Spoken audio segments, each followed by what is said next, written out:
ফেসবুকে ঢুকলেই শুধু কন্টেন্ট ক্রিয়েটর আর কন্টেন্ট ক্রিয়েটর। এখন তো সবাই মানে হচ্ছে কন্টেন্ট ক্রিয়েটর হয়ে গেছে। তো কন্টেন্ট ক্রিয়েট করা হচ্ছে যে কতটা চাপের আর কতটা কঠিন সেটা মনে হয় একজন কন্টেন্ট ক্রিয়েটরই ভালো বুঝতে পারে।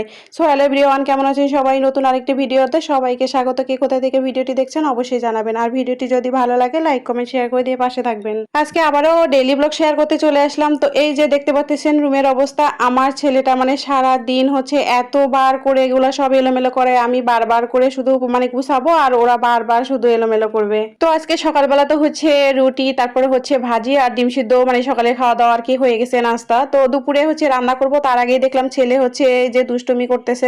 দেখতেই পারতেছেন কি রকম দুষ্টুমি করতেছে আমার কাজের মধ্যে। তো আসলে ছেলে হচ্ছে পুরো ঘরটাই হচ্ছে এলোমেলো করছিল। তা ভাবলাম যে দুপুরে রান্না করার আগে হচ্ছে আগে রুমটা বা বিছানাটা আগে গুছাই নেই। এই যে এত রকম দুষ্টুমি করে, এই যে দুষ্টুমি করতে করতে ও কিন্তু হঠাৎ করে আবার ব্যথা পাইছে। তারপরেও কিন্তু এদের দুষ্টুমি কখনোই কমে না। তো সারা দিনই ওদের দুষ্টুমি চলতেই থাকে। মানে ওদের এত এনার্জি, কি বলবো, ওদের সাথে থাকতে থাকতে আমারই হচ্ছে এনার্জি শেষ হয়ে যায়। তো এই যে প্রথমে বললাম না যে মানে এখন যে হচ্ছে কন্টেন্ট তৈরি করা, তো আমি তো হচ্ছে আবার এই যে 2 মাস হচ্ছে প্রায় এখানে রেগুলারলি হচ্ছে মানে কন্টেন্ট তৈরি করতেছি। তো আমার জন্য কিন্তু অনেকটা হচ্ছে রিস্ক হয়ে যায় বা অনেকটা হচ্ছে টাফ হয়ে যায়, কিন্তু ভিডিও শুট করা, তারপর এডিট করা, তারপর ভয়েস দেওয়া অনেকটাই হচ্ছে মুশকিল হয়ে যায়। তারপরও হচ্ছে আমি চেষ্টা করি, এই যে মাঝে মাঝে না অনেক সময় হয় কি যে মোবাইলটা কতবার যে পড়ে যায় আমার হাত থেকে, মানে তাড়াতাড়ি করে হচ্ছে কাজ করার সময়। এই জন্য আমি অনেক সময় অনেক ভিডিও হচ্ছে শুট করতে পারি না। তো আমি তো জানি যে আমার ভিডিওগুলো খুব একটা বেশি একটা ভালো হয় না, তো এগুলো আরো ভালো করে এডিট করতে হবে। আসলে এগুলো যদি আরো ভালো করে এডিট করতে যাই তাহলে কিন্তু আরো সময় লাগবে। আমি আসলে ওইরকম ভাবে সময়ই পাই না। তারপরও আমি হচ্ছে প্রতিনিয়তই কিন্তু শিখতেছি।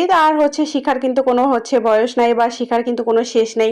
তো এই যে দেখতে পাচ্ছেন ছেলে আমার কি রকম দুষ্টুমি করতেছে এই গরমের মধ্যে। দেখেন টুপি মোজা মানে এগুলা পরে ও কিরকম করে বাসার মধ্যে ঘুরতেছে। ওকে আমি বলতেছি তোমার গরম লাগতেছে না? বলতেছে যে না আমার গরম লাগতেছে না। তারপর আমাকে বলতেছে যে মা তুমি ভিডিও করো ভিডিও করো। আমাকে মানে আমি কাজের সময় মানে রান্নাঘরে চলে আসছি, ও মোবাইল নিয়ে আসছে আমার কাছে, বলতেছে যে মা আমি হচ্ছে আমার ভিডিও করো আমার ভিডিও করো। এই জন্য আমি আবার ওর আবার ভিডিও করে দিলাম।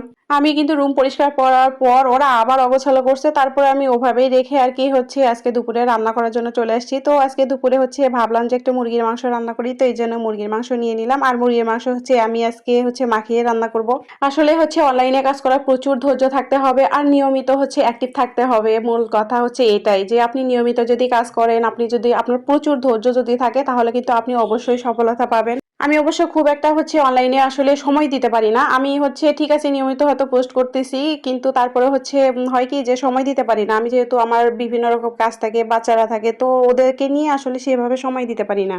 তারপরেও আমি অনেক ভেবে চিন্তেই হচ্ছে এই যে কন্টেন্ট তৈরি করার সিদ্ধান্ত নিছি। আসলে মানে হচ্ছে সংসার, তারপর হচ্ছে বাচ্চা, এগুলো না সামলাতে সামলাতে এই যে সংসারে চা রান্না বান্না এগুলো সবকিছু করতে করতে কেমন যেন না বোর লাগতেছিল আর কেমন যেন মানসিক ভাবে একটু অসুস্থও লাগতেছিল। তো আমি আসলে এই জন্যই ভাবছিলাম যে আমার আসলে এগুলো থেকে বের হয়ে আমার কিছু একটা করা উচিত। মানে আমার একটু মানে যেটাতে আমার একটু ভালো লাগা থাকবে সেটা নিয়ে আসলে আমার কাজ করা উচিত। তো এই জন্যই আসলে মূলত আমার হচ্ছে ফেসবুকে আসা। আমি কিন্তু বরাবরই একটা কথা বলি যে আমি যদি সফলতা নাও পাই তারপরেও আমার কোনো আফসোস থাকবে না, আর যদি পাই তাহলে তো সেটা আমার জন্য বোনাস হয়ে যাবে। এতক্ষণ পর্যন্ত যারা ভিডিওটি দেখছেন তাদেরকে অসংখ্য ধন্যবাদ আপনাদের ভিডিওটি দেখার জন্য। আর আমার ভিডিওগুলো যদি আপনাদের ভালো লাগে তাহলে অবশ্যই লাইক কমেন্ট শেয়ার করে দিবেন আর আমার আইডিতে ফলো দিবেন, তাহলে পরবর্তী ভিডিওগুলো আপনাদের কাছে যাবে। আর আমার ভিডিও সম্পর্কে যদি কারো কোনো কিছু বলার থাকে তাহলে কিন্তু অবশ্যই আমাকে কমেন্ট বক্সে জানাতে পারেন। আর একটা কথা বলি আপনাদেরকে, তো আমার হাতে রান্না হচ্ছে মানে আমি যেহেতু ডেইলি ব্লগ করি, তো আমি তো আসলে রান্না বান্না সংসারের কাজকর্মগুলোই দেখাই। তো রান্না বান্না দেখে হচ্ছে অনেকেই হচ্ছে আমাকে কিন্তু বলে যে আপনার হাতে রান্না হচ্ছে খেতে ইচ্ছা করে বা ভালো লাগে। আমার আসলে খুব ইচ্ছা আছে, আপনারা সবাই দোয়া করবেন আমি যেন হচ্ছে আপনাদেরকে দাওয়াত দিয়ে হচ্ছে খাওয়াতে পারি। আমার হাতে রান্না যেমনই হোক, ভালো হোক বা খারাপ, আমি যেন খাওয়াতে পারি। মানুষকে খাওয়াতে কিন্তু আমার ভীষণই ভালো লাগে। তো আমারও অনেক ছোট ছোট স্বপ্ন আছে, আপনারা দোয়া করবেন যেন আমি যেন ভবিষ্যতে হলেও আমি যেন আমার ছোট ছোট স্বপ্নগুলো পূরণ করতে পারি এক এক করে।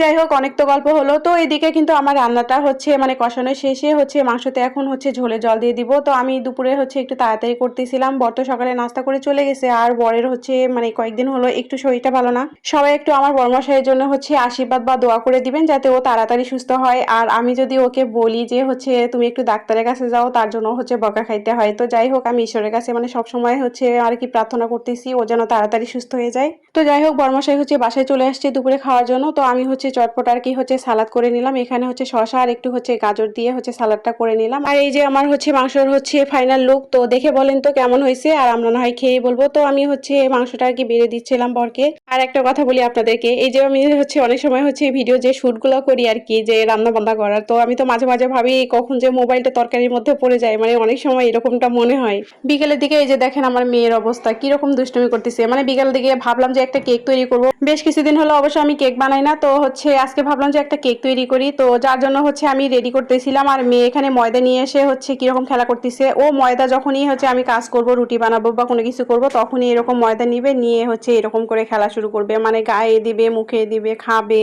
মানে আমি যদি রুটি করতে ধরি তাহলে একটা রুটি ওরা দুই ভাই বোন মিলে আর কি নষ্ট করে। তো মেয়ে তো হচ্ছে এই যে রুটি নিবে, কখনো হচ্ছে রুটি বানাবে, তো এগুলো নিয়ে তো অনেক প্যারা হয়। তো যাই হোক এইদিকে হচ্ছে আমি পরে হচ্ছে কেক বানানোর জন্য চলে আসছি। আজকে হচ্ছে 3টা ডিম দিয়ে তৈরি করব। আমি কেক মাঝে মাঝে তৈরি করি, তো মাঝখানে বেশ কিছুদিন হলো আর কি কেকটা তৈরি করা হয় নাই। আমার কেক বানানো দেখে শুধু ছেলে বারবার বলতেছিল যে মা কখন কেক খাবো, কখন কেক খাবো। এখন হচ্ছে আমি এখানে 3টা ডিম দিয়ে দিয়েছিলাম, আর এখানে চিনি, তারপর ভ্যানিলা এসেন্স, আর হচ্ছে একটু তেল, তারপর এগুলো দিয়ে ব্লেন্ড করে নিয়েছি। নিয়ে এখন জাস্ট ময়দা দিয়ে হচ্ছে মাখিয়ে আর কি বসিয়ে দিব। আমার হচ্ছে খুব ইচ্ছা আছে কেকের উপর হচ্ছে বেকিং কোর্স শেখার আর কি। তো আমার খুবই ইচ্ছা আছে এটা। তো দেখা যাক ভবিষ্যতে যদি আমি শিখতে পারি। তো যাই হোক এখন যতটুকু পারি আর কি, যেটুকু পারি ততটুকুই খাওয়া চলে, যে এটাই অনেক বেশি। তো যাই হোক এখানে কিন্তু আমার কেকটা রেডি হয়ে গেছে, আর হচ্ছে কেকটা বানাতে বানাতেই সন্ধ্যা লেগে গেছে। তো যাই হোক এখানে কেক দেখে কিন্তু বোঝা যাচ্ছে কেকটা কেমন হয়েছে। তো খেতে কিন্তু ভালো হয়েছে, আর ছেলে মেয়ে তো অনেক খুশি ছিল। তো যাই হোক এখন হচ্ছে কেকটা আর কি রেখে দিব, সবটা তো খেতে পারবে না। তো আজকে ভিডিওটা এই পর্যন্ত। ভিডিওটি কেমন লাগলো অবশ্যই জানাবেন। নতুন ভিডিওতে আপনাদের সাথে কথা হবে, সেই পর্যন্ত সবাই ভালো থাকবেন, সুস্থ থাকবেন, টাটা।